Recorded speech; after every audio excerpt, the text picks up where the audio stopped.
Okay, I think we're back now. Apologies for that, but I got my portfolio up here now. So let's see. There's a way to get a webcam here.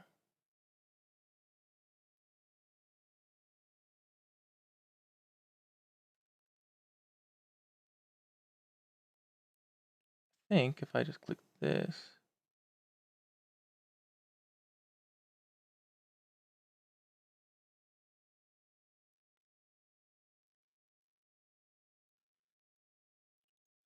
Okay, so do that.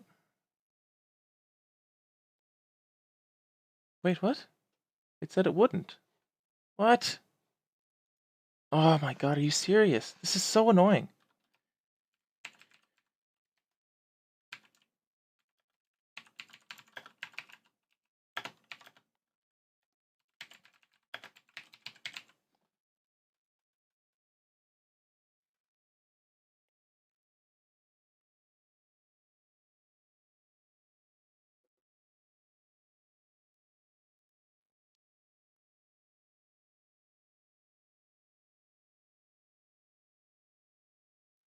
I'm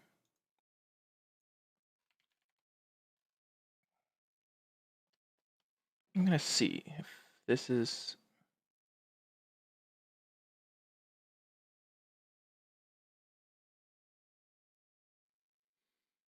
Let's see.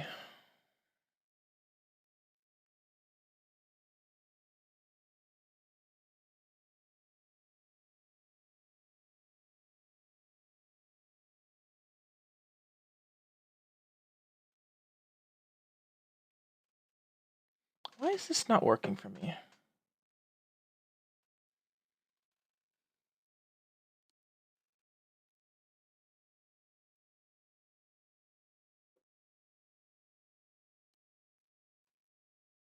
It says I'm still streaming.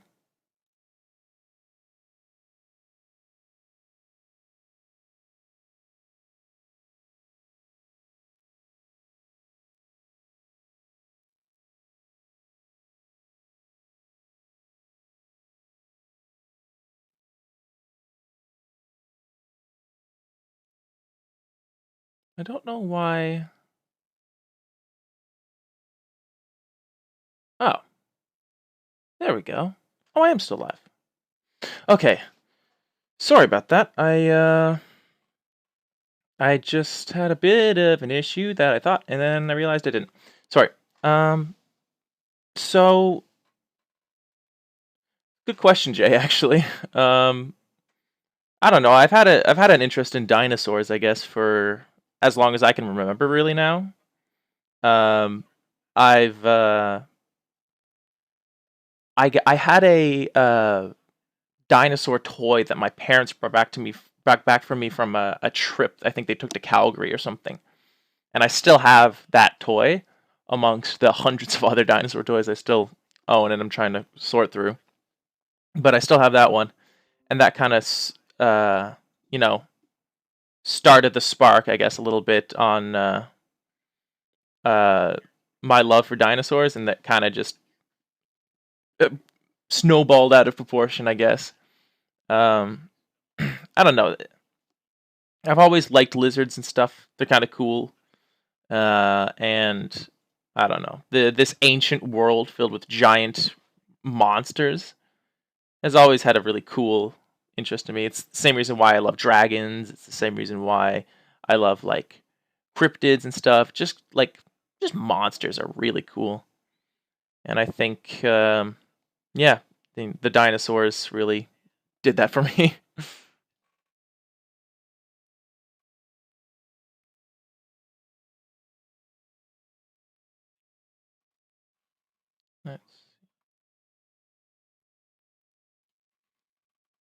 So like I have for the dinosaur photography, let's just go into here, and this is the big famous one. This is what everybody likes, the one everyone likes. And I know a lot of times like you see artists who like, oh, this one was everyone's favorite, but this other one is actually my favorite. A lot of artists like songwriters and physical artists do that too. But for me, no, it's this one as well. It's everyone's favorite, and it's my own favorite. Um,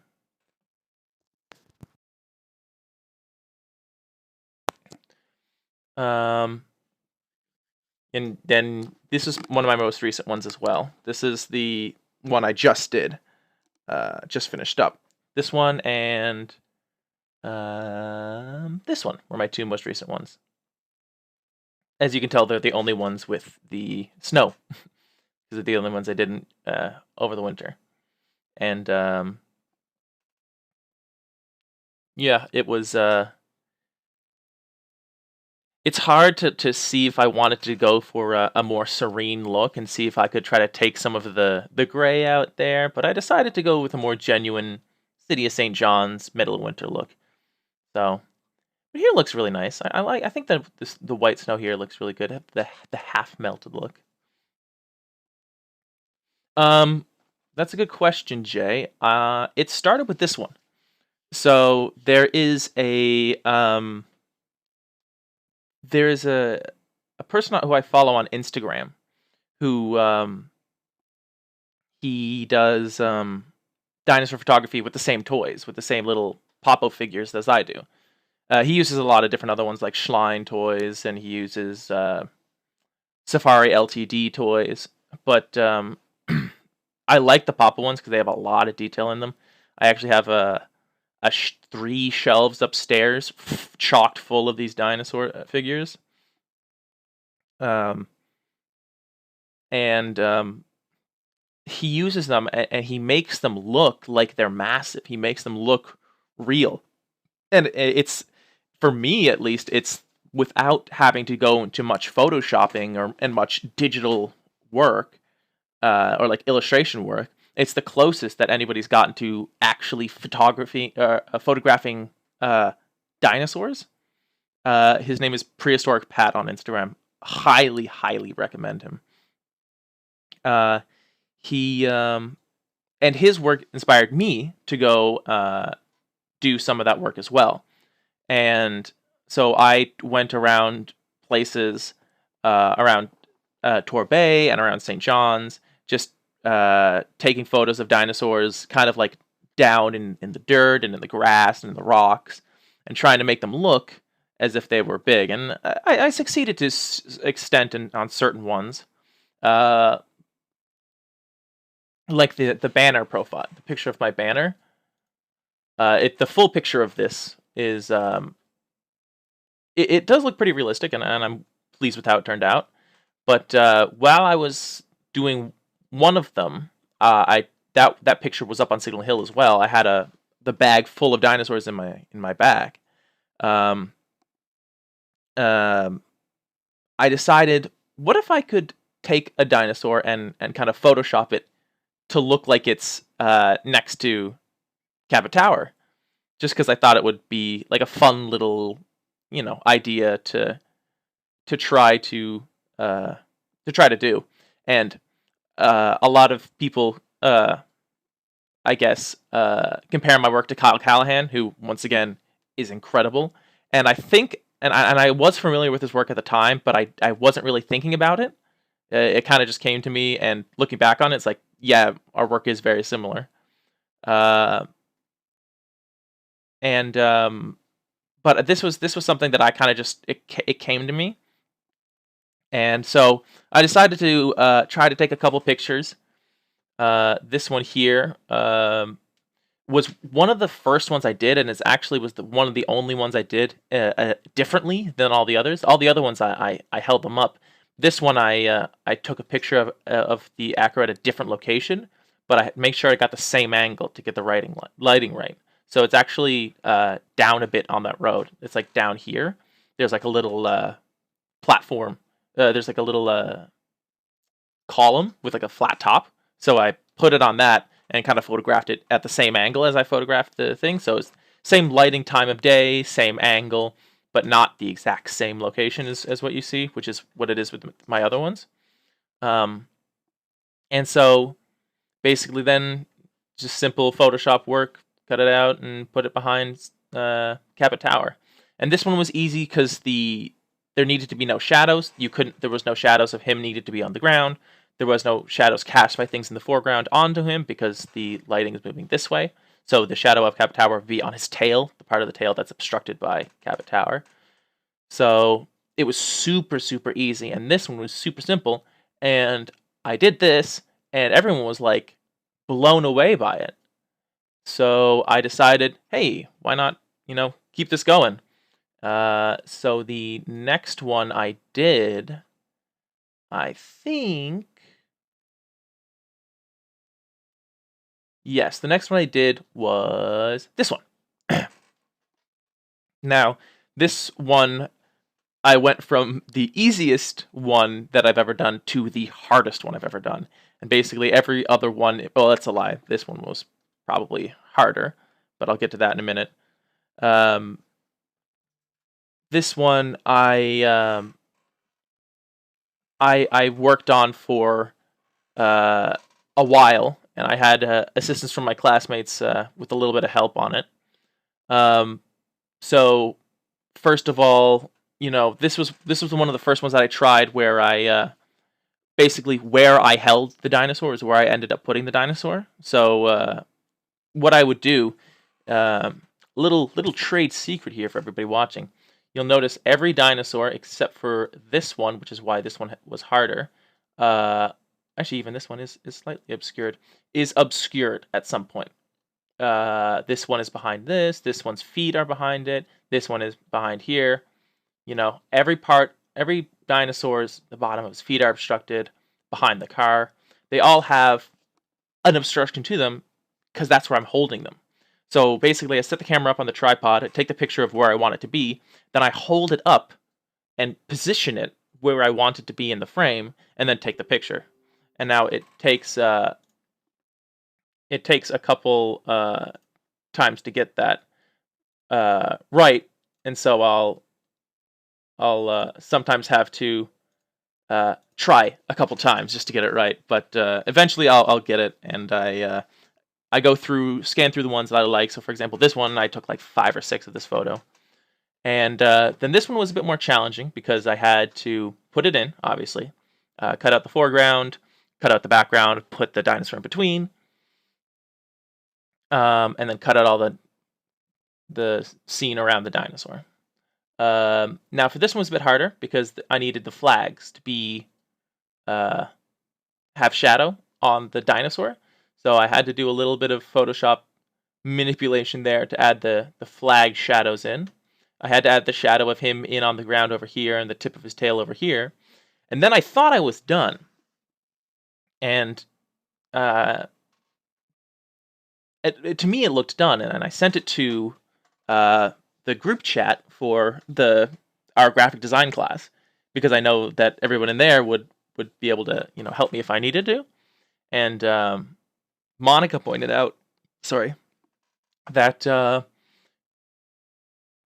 look here, there's trees reflected in the windows. So this giant thing needed to have a reflection in the window, which made perfect sense. But I kind of hated her for pointing it out because then I had to put the reflection in the window, which was a monstrous task. So basically, I had to take a photo of the dinosaur from the other side. Although it looks like it kind of is from the same side, it is actually from the other side. So it is the reflection of this toy, because I sucker for detail. And it is in the window, and I basically took this little tree here for reference of these bluer windows tinting everything blue, and the lighter windows tinting everything just a bit darker. So this was the second one I did, and it was interesting to note like all the things that I needed to do, the foreground shadows, the background shadows, the reflections in the window, because then for later projects, I then knew to do that. For example, my most recent one. Oh, this is the incorrect photo. That's something we're going to have to change later. So this is not the correct final photo. This must have been one of my temp photos, because my final photo has this reflection here. All right, well, that's something that I gotta change. But this photo does have his reflection in the window here. Dang it. Well, I guess I got to go back and fix that. But then his shadow's on the ground, and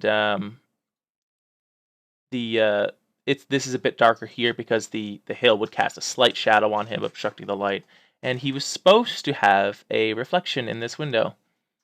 Now this one I got a bit of help from Ray, actually, because this toy is actually quite small compared to all the other ones. For example, like this one is about a foot long, from maybe a little over a foot long, or a little under a foot long, sorry, from tip to tip. So, but this one is about 5 inches long, 4 inches long. And Ray actually helped me out with these because I had to hold this very, very close to the camera to get it. And because of doing that, the tail became out of focus. So, and I was trying to figure out what was wrong with this photo and why it didn't fit perfectly. And Ray mentioned to me, it's because the tail is out of focus, but everything else in the background was in focus. So which was completely correct. And so I went back and I kind of blurred a bit of the background and kept the foreground nice and sharp, so that as his tail blurred out, the background of the photo also blurred out. And that was really helpful, and it was good to have his insight. Oh, and here he is. Speak of the devil, and he shall appear. Hey, Ray, how you doing?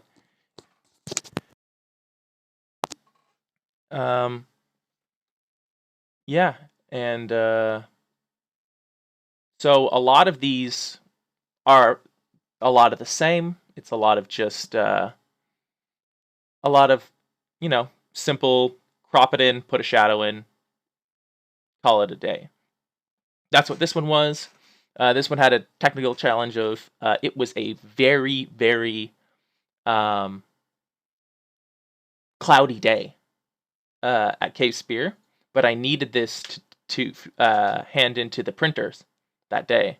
So I actually took an old photo that I took of the sky about a week before, of a really nice, beautiful sky, and had to crop the other one out and put this one in. You can see, and I'm noticing all these things. The shingles are light, and up here is reflecting white and not reflecting blue, as it should reflect a blue sky. Some minor details that I should have fixed. This one I think turned out quite well. This one was the first one I tried to do an extra shadow underneath the foot. So I put the big shadow underneath them, and then I put an extra heavy shadow underneath the foot to kind of make their feet look like they're right there against the ground, and it worked. I think it worked very well. So this one was one that I took at the Botanical Gardens, and I got stopped by somebody who was kind of looking at me strange, and he was working there, and I was like, yeah, I'm just taking photos and stuff, and showed him some of the work I already had done, and he really liked it. And yeah, I think I chatted with him after at a convention. So it was really nice, the people you get to meet just by walking around the city and taking photos. This one here, I think this one was the easiest one that I did, and it had the best result. For some reason, just it looks like it's standing right on that grass, having the horns go behind the tree, fit really well, and I think this one turned out really well for how it was. For how simple it was, I guess, because this shadow was actually, instead of a kind of darkened grass, I actually just copied and pasted this shadow here over and over a bunch of times just to create this shadow, and it worked, I think, pretty well. This was probably the most interesting shadow, and this is one of my least famous pieces because it's hard to tell where it is. Now, if somebody goes to Middle Cove all the time, they'd know that this is Middle Cove Beach, but it's not as landmarky, I guess, as everything else.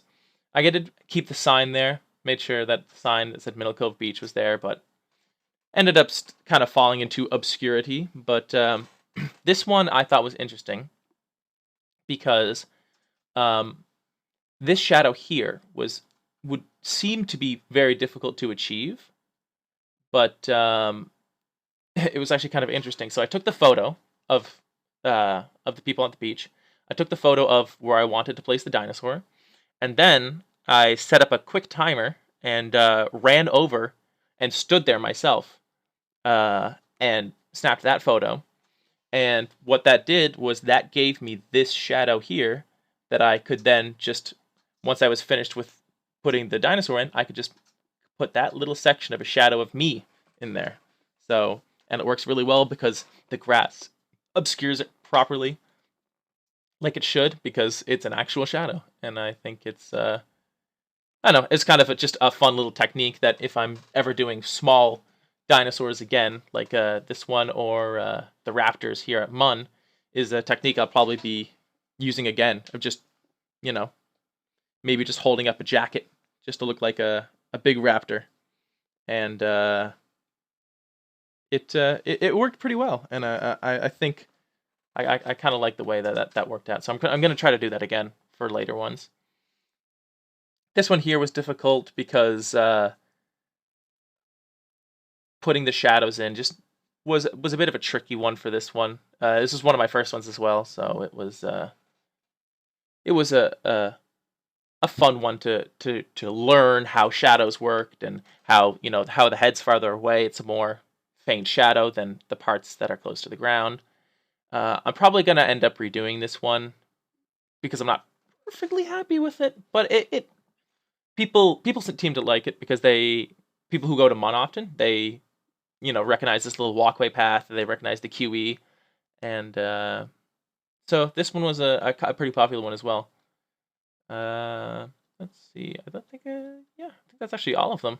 This one was actually quite simple. Just had a little bit of glare to the glass when I put the feet back. Let's see.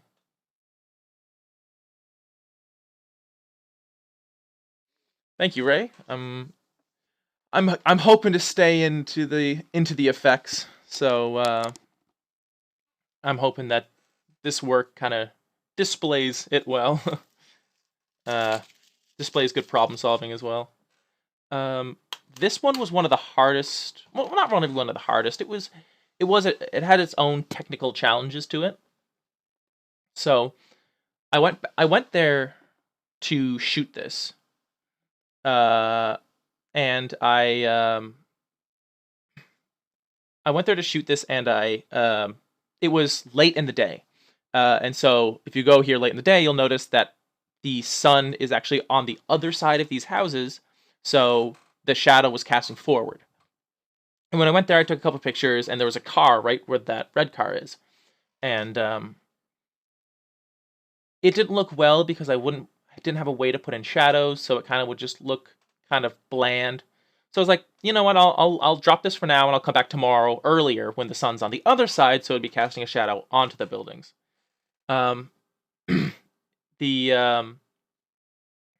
I went back, and the car that I had that was there, that was perfect for obstructing me holding this dinosaur's legs, was gone. So I was like, well, what am I gonna do? And I was like, well, I drove here, so I pulled my car around and I parked right there, and so that's actually my little red Mazda. That's in that photo. And so I took the picture, and I did the classic putting the dinosaur in, cutting out the foreground, putting in the background, putting in the shadow. The shadow was so difficult. This is the shadow that took the longest, I think, because I couldn't decide whether I wanted to do a darkened shadow or whether I wanted to try to do what I did with this one and copy and paste a shadow that already exists. So I spent a long time copying this shadow up here to down here, and it didn't work. So I kind of scrapped it, and I went with just a darkened layer with a shadow on it. And here specifically, I made sure that the shadow kind of followed because the rungs were coming towards me, it was actually going down on an angle, and anything that casting a shadow on that would also go down on an angle.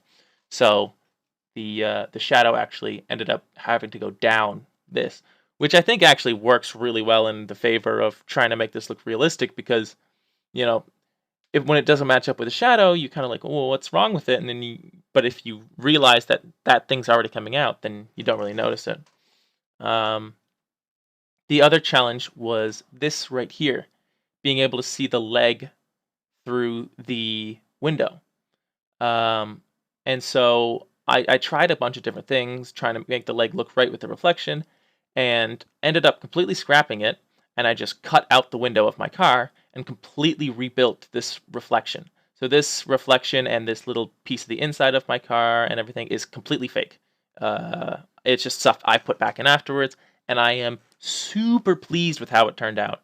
Um, I think it matches the front windshield very well, and because this one is still real, this front one is real, but this back one is fake. So I think this one, it works really well and translates super well because of it. I think that's the reason why it's a lot of people's favorites, because the shadow translates really well, the reflection here translates really well, and it just looks super natural in that scene. Yeah, I think that's all of my my dinosaur pieces. Yep. If anybody has any questions, by all means, ask away. I am here to answer. Oh yeah, I'm definitely planning to follow up with Weta. Um, for those who don't know, I'm a huge fan of filmmaking and of basically any form of filmmaking. Prop design is a huge interest of mine, but any form of filmmaking is big to me. Um, the I'll show a quick thing here. This is my page layout, and this was a book cover that I did for a conceptual Halo book that was it ended up looking really well, and that's why I like to include it. But this costume here was one that I built from scratch. It was EVA foam and a bit of hot glue and a lot of paint. Actually, a lot of hot glue and a lot of paint. I did this for a this is a Halo ODST, and so this I had so much fun making this, and this is something that I definitely want to continue on a career path, and that's why Ray is talking about Weta. I'm actually going to try to see if I can pull up more photos of that while I'm talking about it, because Weta is the company that works for that does work for it was created to do work for Lord of the Rings. That's why it was built. It was built by Peter Jackson himself to do work on Lord of the Rings. And since then, they've done work on like Marvel movies. They've done work on Harry Potter. Basically all the Harry Potter films. You know, like the Basilisk and Dobby and all that. That's all Weta. They've obviously did The Hobbit once that came out, and what was huge for me and a huge interest in mine was all the Neil Blomkamp movies. So the three big ones were Elysium, Chappie, and District 9. Those, and there was also a little Halo short that they did, I think, in conjunction with Neil Blomkamp. And those are like peak cinema to me, at least in terms of design and costume design, props design, set design, special effects, storyboarding. The cinematography is great, and I am just so intrigued by that stuff, and it is incredible. Neil Blomkamp is genius, and the work that he does with Weta is incredible. Let's see if I can pull up some photography. Where's those old photos that I have? I can't really find them. There is older photos of me in the costume on my Instagram. See if I can which is linked here. Actually, I can just click right there. So this is my Instagram, and this is a lot of my work. And yeah, here they are. This was me actually a bit longer ago, back when I still had short hair. This was taken by my friend at Random C's Photography, and she did a lot of good work here for me. So yeah, I look like a baby. And this was also before I had the helmet done. So in these photos, I don't have the helmet. This one as well of me in the grass. This is up at Redcliffe, at the bunkers. This is probably my favorite photo of that shoot. It shows the armor off really well. I like the back from the dead thing. The full photo has like my legs in it and everything, and it's a very vertical photo. It's very nice. But this is one of the costumes I did. This here is a similar ODST costume that I did for my cousin.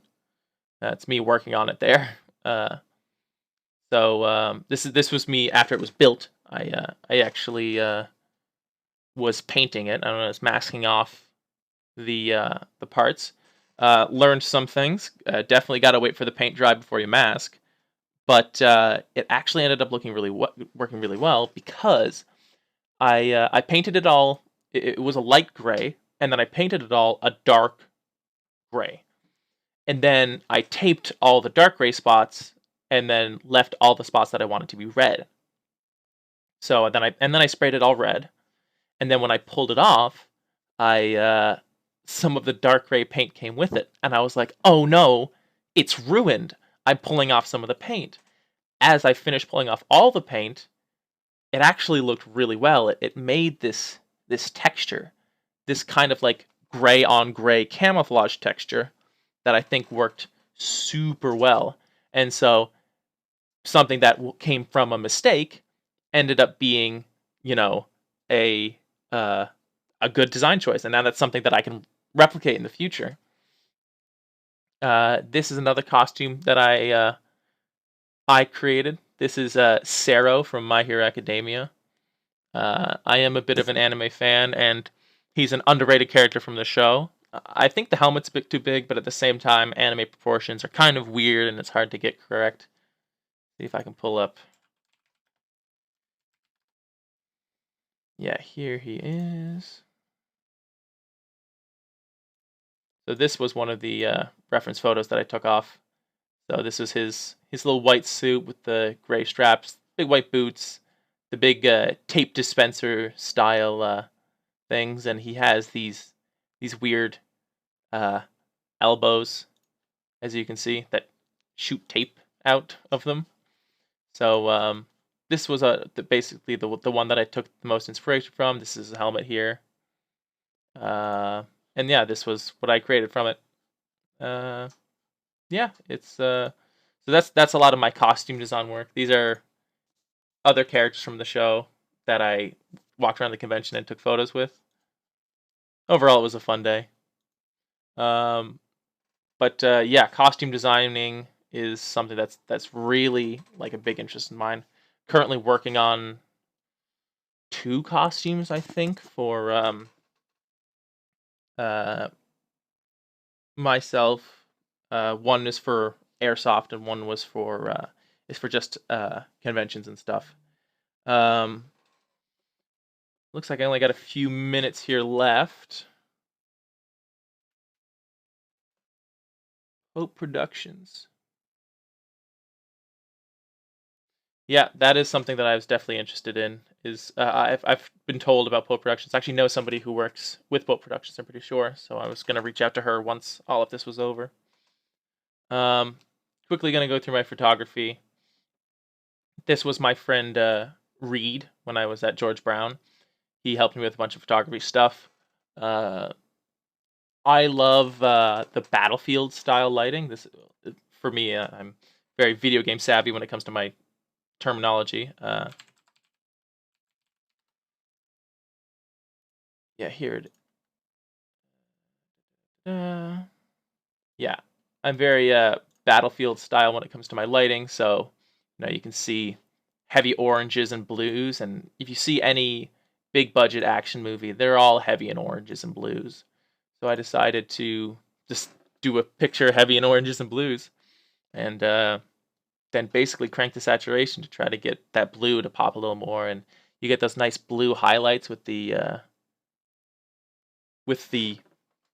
orange, like orange key light, the orange main light and the blue key light on the back. Sorry, it's really, I think it's a really interesting scene. This is my girlfriend Alana. She was helping me. She wanted some photos of her for her portfolio as well, to show off basically who she is. And yeah, this was one of the pictures I did for her. This comes another couple later. This is Chelsea. This is my work with a projector. I was trying to do some projector work, and that turned out pretty well as well. This was one of my other friends, Moosey. I don't know why this picture is so big. This was a picture of him that I did. We were both really into photography as well. Me, him, and Reed, which is another photo of him. We're really into photography.